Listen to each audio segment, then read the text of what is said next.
Olá, boa tarde. A violência psicológica é um tipo de abuso em que o agressor manipula o emocional da vítima. Ela deixa marcas até mais profundas e dolorosas do que qualquer outra forma. Mas nem sempre quem está passando por isso consegue identificar a situação.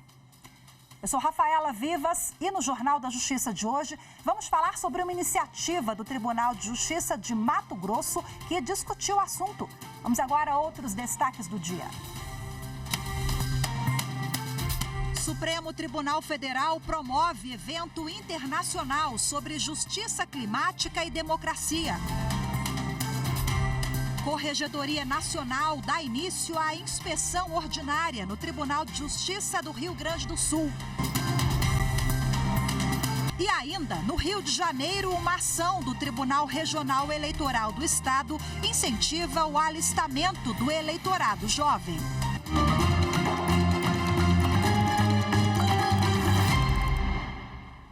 O Supremo Tribunal Federal realiza hoje e amanhã um evento internacional sobre justiça climática e democracia. A repórter Carolina Chaves acompanhou a programação desta manhã e, ao vivo, tem mais informações para a gente. Olá, Carol, muito boa tarde para você. Olá, Rafaela, boa tarde para você, boa tarde a todos. Olha, agora há pouco terminou o primeiro painel do encontro com o título Justiça Climática e Direitos Humanos. Esse painel teve a participação do vice-presidente do Supremo Tribunal Federal, ministro Luiz Roberto Barroso, e ele dividiu a participação dele em 3 temas: crise climática e justiça ambiental, proteção ambiental no Brasil e poder judiciário e a questão ambiental. Barroso destacou que o judiciário tem um papel importante na defesa do meio ambiente porque não sofre pressões políticas e eleitorais. Ele lembrou que aqui no Brasil a justiça foi muito importante para evitar retrocessos registrados, principalmente no governo passado. O ministro também citou decisões com base em acordos internacionais e lembrou também desastres ambientais como o furacão que atingiu o Rio Grande do Sul, para dizer que a defesa ambiental deve ser uma preocupação de todos. Vamos ouvir agora o que o ministro falou. O grande desafio para nós do direito nessa matéria da mudança climática e do aquecimento global é a necessidade de soluções globais, de soluções transnacionais para o enfrentamento do problema. Porque os fatores que afetam o meio ambiente e que produzem a mudança climática, como a emissão dos gases de estufa e como o desmatamento, não respeitam as fronteiras dos países. E, por via de consequência, as soluções precisam ser globais. Olha, Rafaela, e mais cedo, antes da realização desse primeiro painel, a presidente do STF, ministra Rosa Weber, também falou da importância de um esforço conjunto, inclusive com a participação da sociedade na defesa do meio ambiente. Vamos acompanhar agora como foi a abertura do encontro. A preservação das matas, da fauna e redução de ações que afetam o clima. Medidas preventivas e restaurativas muitas vezes passam pelo crivo da justiça. Essa atuação do judiciário é chamada justiça climática e será discutida até terça-feira no encontro realizado no Supremo Tribunal Federal. O colóquio internacional sobre justiça climática e democracia vai reunir ministros de tribunais superiores, representantes do governo e especialistas brasileiros e estrangeiros. Na abertura do evento, a presidente do Supremo Tribunal Federal e do Conselho Nacional de Justiça, ministra Rosa Weber, falou sobre a urgência do debate e lembrou que a relação da justiça climática e a democracia é feita com a participação da sociedade civil na formação de políticas de prevenção, reparação e indenização.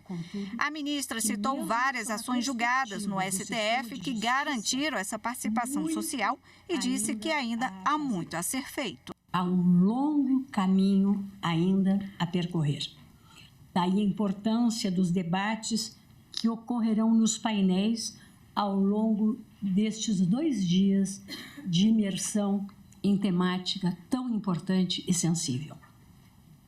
A justiça climática tem sido acionada para proteger as pessoas e seus direitos com base em normas nacionais e internacionais, sempre sob devido processo legal.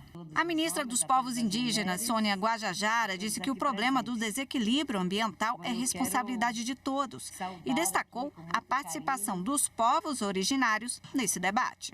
Nós, povos indígenas, estamos hoje ocupando esses lugares estratégicos, mas que não possa ser somente essa presença física. E junto nós possamos dizer, que nunca mais um Brasil sem nós. A ministra do Meio Ambiente, Marina Silva, destacou que é necessário usar a tecnologia e políticas sociais para evitar que o combate ao desmatamento e a preservação ambiental tenham impacto apenas sobre os mais pobres. É fundamental que a gente pense isso do ponto de vista também de não distribuir para os mais vulneráveis os efeitos indesejáveis do enfrentamento da mudança do clima. Há uma diferença que pode ser implementada que reduz os efeitos indesejáveis, que é aumento de produção por ganho de produtividade, pelo uso da tecnologia. Aí, meu querido Herman, nós não vamos perder os empregos, nós não vamos diminuir o peso da agricultura sobre nossa balança comercial. A ministra Carmen Lúcia, do Supremo Tribunal Federal, destacou a importância de encontros como este para pensar políticas de preservação e destacou que é preciso ir além do debate. É preciso saber o que fazer, porque é preciso não apenas o verbo, é preciso o ato, é preciso o gesto permanente de compromisso. A urgência qualificada que se tornou para o mundo e para cada um de nós exige o que a gente quer: ética, comprometimento de todos e responsabilidade. O tenente-coronel do Exército, Mauro Cid, vai se apresentar hoje à Justiça. Ele foi solto no sábado por decisão do ministro Alexandre de Moraes, do Supremo Tribunal Federal. O ministro também homologou acordo de colaboração premiada, realizado entre a Polícia Federal e o ex-ajudante de ordens de Jair Bolsonaro. As informações com Evne Araújo.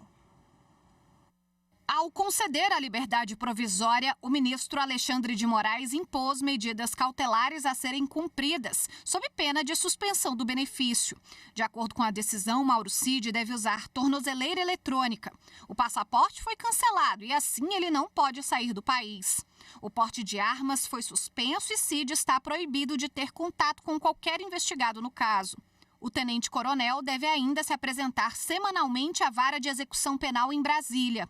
O ministro Alexandre de Moraes também determinou o afastamento dele do exercício das funções de oficial no Exército. Na decisão, o ministro justificou que o atual momento do processo, com o encerramento de diligências pela Polícia Federal, 3 depoimentos do investigado e a impossibilidade de se comunicar com os demais envolvidos, apontam a falta de necessidade de manter a prisão preventiva. Segundo Moraes, não existem mais hipóteses previstas na legislação que admitem a relativização da liberdade de ir e vir para fins de investigação criminal.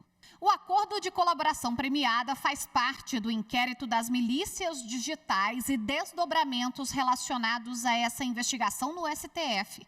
A Polícia Federal apura a existência de uma organização criminosa de ataques contra a democracia e o sistema eleitoral. Mauro Cid também é suspeito de tentar trazer de maneira ilegal para o Brasil joias recebidas por Bolsonaro e de tentar vender ilegalmente presentes dados ao governo em viagens oficiais. A 8ª turma do Tribunal Regional Federal da 4ª Região reconheceu por unanimidade a suspeição do juiz Eduardo Apio no âmbito da Lava Jato e anulou todas as decisões do magistrado relacionadas à operação. O colegiado entendeu ser procedente a chamada exceção de suspeição criminal, proposta pelo Ministério Público Federal. Veja a seguir, daqui a pouco vamos falar sobre os desafios na identificação e prevenção da violência psicológica. Em instantes, já já.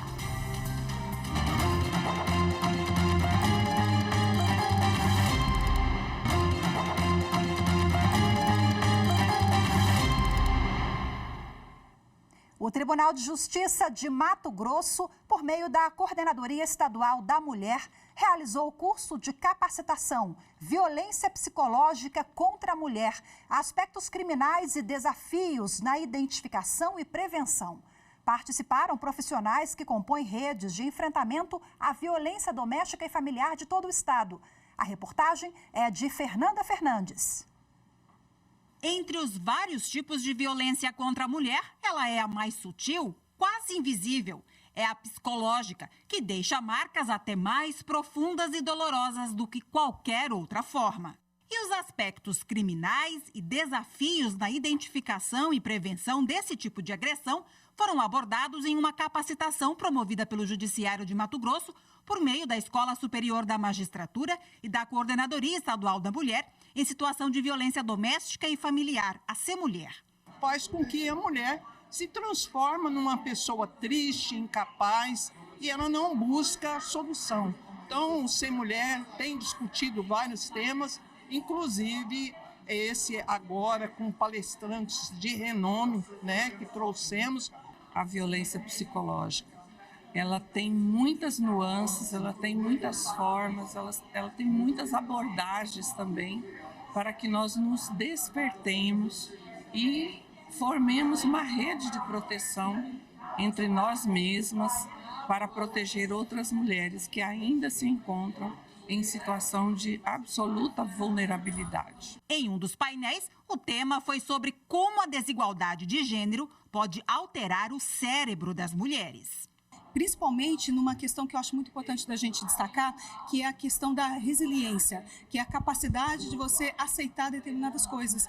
E isso demonstra, inclusive, por que mulheres ficam na violência e por que elas se conformam com essa situação da violência, Quanto mais desigualdade de gênero, todos os países vão mostrar isso, mais violência de gênero nós vamos ter também. No curso também foram tratadas questões como o dano emocional da violência psicológica e a relação com a violência sexual. Ela é muitas vezes confundida com aspectos culturais, e as pessoas acabam romantizando algumas ações de controle, que o agressor faz com a vítima. Ciúme exacerbado, controle, isolamento, a principal estratégia do agressor. Muitas vezes as consequências realmente emocionais, elas vão ocorrer 5, 10 anos depois. E o desfecho principal sempre é o suicídio. Então, cada vez mais, nós conseguimos fazer uma autópsia psicológica e perceber que aquela vítima teve aquele desfecho fatal relacionado com um evento traumático.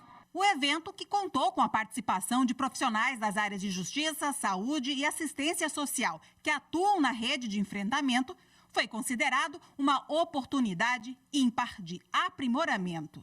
Não só o tribunal está em vanguarda nessa discussão, que realmente é moderna, o tipo penal surgiu agora em 2021, na Lei 14.188, agora, surgiu durante a pandemia, mas também está cumprindo hoje um plano nacional. O governo federal lançou um pacto, um plano nacional de proteção, de avanço mesmo na proteção dos direitos da mulher. E agora, para a gente repercutir esse assunto, eu converso ao vivo, de forma remota, com a juíza do Tribunal de Justiça de Mato Grosso, doutora Ana Graziela Alves Correia, que é titular da primeira vara especializada de violência doméstica e familiar. Seja muito bem-vinda, boa tarde para a senhora. Boa tarde, Rafaela, boa tarde a todos. Queria que a senhora explicasse qual é a importância da realização desse evento, no debate ali, desses profissionais que estão envolvidos na rede de atendimento, de enfrentamento, que vão dar apoio a essas mulheres. Quer dizer, profissionais mais capacitados, isso vai impactar nas mulheres, no jurisdicionado de quem bate as portas do Poder Judiciário, no vizinho que não o identifica como violência, enfim, é toda uma rede e isso vai ter impacto direto no cidadão. Exatamente, Rafaela. É importante, essa lei já existe desde 2021 e o que a gente percebia? Em uma conversa na rede, a gente percebia que vinham poucas denúncias, poucos inquéritos e quando chegava uma audiência de ameaça, de lesão corporal, a gente identificava que aquela vítima tinha sofrido também a violência psicológica. E hoje nós temos, aqui na capital, em Cuiabá, um plantão 24 horas com um psiquiatra, autoridade policial, identificando que se trata de violência psicológica também, o BO que ela está recebendo, a ocorrência que ela está recebendo, deve encaminhar essa vítima para fazer o laudo de lesão de violência psicológica. A gente tem julgados, enunciados do Fonavit, que fala apenas a palavra da vítima basta. Só que, na prática, a gente vê poucos indiciamentos por violência psicológica e também poucas denúncias e pouquíssimas condenações. Então, é importante que o magistrado tenha um aparato desse laudo. E a gente orienta que todo o estado de Mato Grosso, o magistrado vendo a ocorrência, estando julgando um processo de violência psicológica, ele pode encaminhar a cópia do processo para o ML realizar o laudo para ver se realmente aquela perturbação psicológica que a vítima está é decorrente dos atos praticados pelo agressor, que são inúmeros fatos que a legislação prevê. Doutora, é um tipo penal relativamente novo, né? 2021. Então, a senhora atribui essa dificuldade na identificação, até da mulher, às vezes, se perceber, se identificar como vítima. Há uma questão cultural também, né? Porque durante muitos anos essa violência foi sendo perpetuada e aí a gente, eu digo como sociedade mesmo, né? Tem essa dificuldade. Sim, muitas vezes começa com aqueles ciúmes, proibição de ir em determinados lugares, proibição de trabalhar, proibição de visitar seus parentes, de ter amizade. Por quê? O autor da violência quer que ela fique numa bolha para que ninguém perceba que ela está sofrendo a violência doméstica. Então, para ela pedir ajuda, é muito mais difícil ela isolada. Então, são várias condutas que o artigo prevê. Manipulação, finge que ela que está louca, para quê? Para achar que ela vai ser dependente dele. Ela não vai conseguir independência financeira, independência emocional. E assim ela continua vivendo aquele ciclo de violência doméstica familiar. Então, é muito importante. A autoridade policial, que é a porta de entrada das vítimas, percebeu que, além do relato de uma lesão corporal, tem também um relato de violência psicológica, encaminhar essa vítima para fazer o laudo. Porque uma denúncia vem muito melhor com o laudo. E a condenação é muito mais fácil de responsabilizar essa pessoa que fez a violência psicológica através do laudo do psiquiatra. É muito importante que, às vezes, a vítima não percebe, mas está ali no relatório, no formulário nacional de avaliação de risco, que toda delegacia tem que preencher, que ela está sofrendo diversas formas de violência psicológica. E quais são os frutos colhidos com esse evento? A senhora acha que os senhores conseguiram sensibilizar o Executivo, a polícia, enfim, todos os atores envolvidos, Ministério Público, Defensoria Pública também, que faz um trabalho excepcional com essas mulheres vítimas, enfim, os frutos desse debate aí no Estado? Sim, profissionais mais qualificados, né, para atender aquela mulher, para identificar que ela está sendo vítima de violência psicológica. Muitas vezes ela vem relatar uma ocorrência de uma ameaça, de uma perturbação que o sujeito está seguindo, e pelo formulário de avaliação de risco e pelo depoimento dela, a autoridade policial percebe que ela está sofrendo a violência psicológica.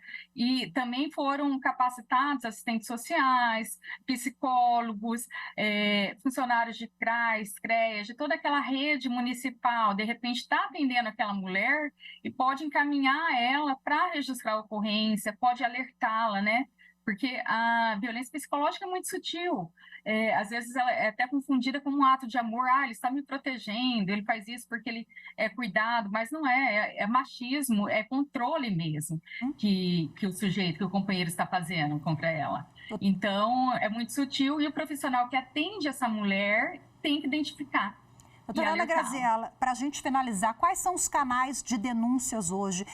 Quem está nos acompanhando agora, no seu estado, em todo o país também, nós temos o 180, Disque 180, né? Esse aí é a Universal 180, de onde você estiver vendo ou ouvindo aqui pela Rádio Justiça. 180 serve para o vizinho, para quem perceber que tem alguma coisa errada ali, mas aí no estado pode bater direto às portas do Judiciário, vai para o Ministério Público. Aliás, a porta de entrada é a polícia, né?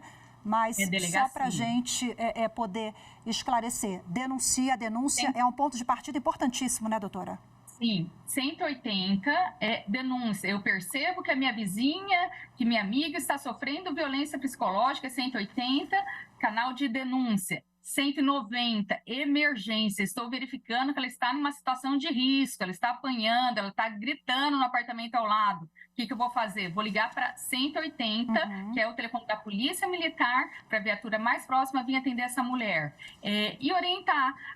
Ela veio até minha casa, o que eu vou fazer? Eu ofereço de levar ela até uma delegacia especializada. No meu município não tem uma delegacia 24 horas ou uma delegacia especializada da mulher. Eu levo ela em qualquer delegacia para registrar a ocorrência e tomar as providências para evitar que algo mais grave aconteça. Na violência psicológica, como a psiquiatra na reportagem falou, muitas vezes vira uma lesão corporal, vira até uma morte com suicídio. As mulheres começam a ter doenças crônicas, como diabetes, pressão alta, até o câncer, e muitas vezes o suicídio. Então, importante cortar no início, tomar as providências e procurar as autoridades assim que perceber a violência psicológica. A violência psicológica é invisível, mas deixa marcas profundas, né, doutora? Muito obrigada, viu? Em toda a família. Perfeito, em toda a família, é verdade, a rede, né? Não só a mulher, mas todos os envolvidos ali. Muito obrigada pela participação da senhora, bom trabalho para vocês, viu? Parabéns pela iniciativa aí de colocar o assunto em debate e dar visibilidade. Boa tarde, até a próxima. Boa tarde, muito obrigada. A seguir, no Rio de Janeiro, a ação do Tribunal Regional Eleitoral do Estado incentiva o alistamento do eleitorado jovem. As informações em instantes, voltamos já.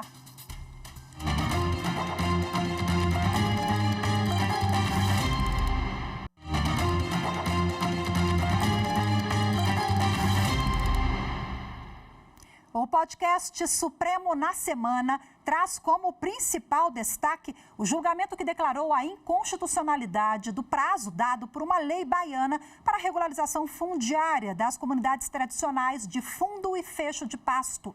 Acompanhe, a narração é de Regina Souza. No podcast foi explicado que comunidades por fundo ou fecho de pasto são aquelas em que a terra não tem um único dono. A criação coletiva é feita nos chamados fundo de pasto, onde os animais são mantidos em áreas fixas, o que é muito comum na região Nordeste, principalmente no sertão baiano.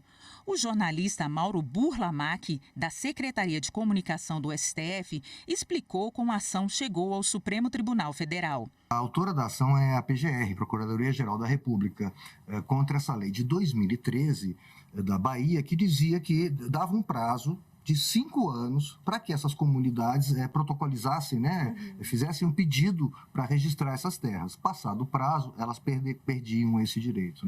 Por maioria, esse pedido foi acolhido, e o Supremo Tribunal Federal acabou declarando a inconstitucionalidade deste prazo.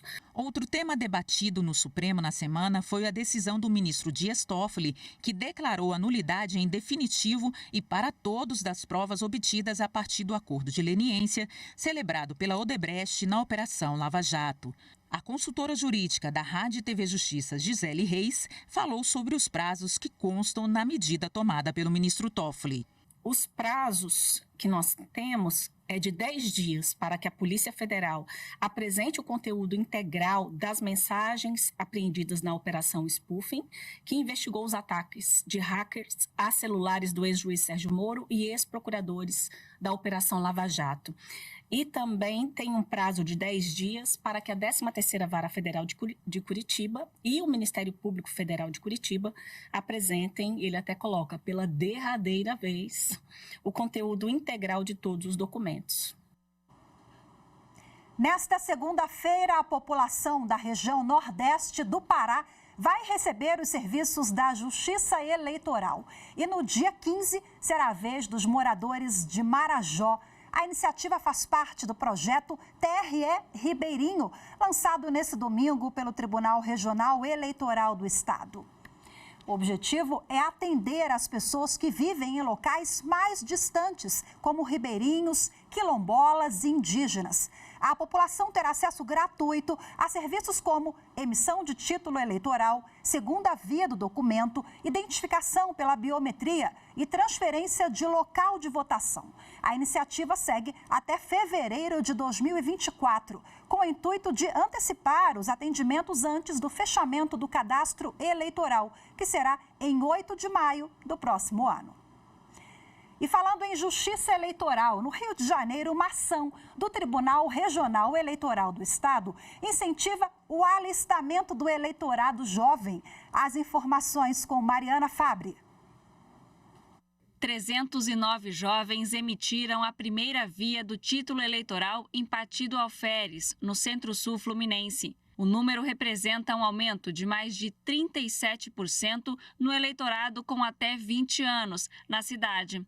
Os registros são resultado do projeto Partiu Votar, idealizado pela Escola Judiciária Eleitoral do Rio de Janeiro. Entre 29 e 31 de agosto, adolescentes de 16 e 17 anos participaram de palestras sobre cidadania, eleições simuladas com urnas eletrônicas e receberam atendimento itinerante do Tribunal Regional Eleitoral em 3 escolas públicas locais. A Corregedoria Nacional de Justiça realiza, de hoje até a próxima sexta-feira, dia 15, inspeção ordinária no Tribunal de Justiça do Rio Grande do Sul.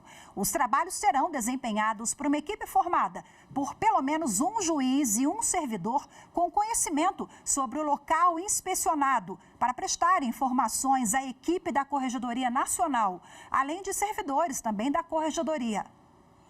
Bom, o TJRS é o 14º Tribunal Estadual a receber a inspeção ordinária neste ano de 2023 da Corregedoria Nacional de Justiça. As inspeções fazem parte das atribuições da Corregedoria Nacional.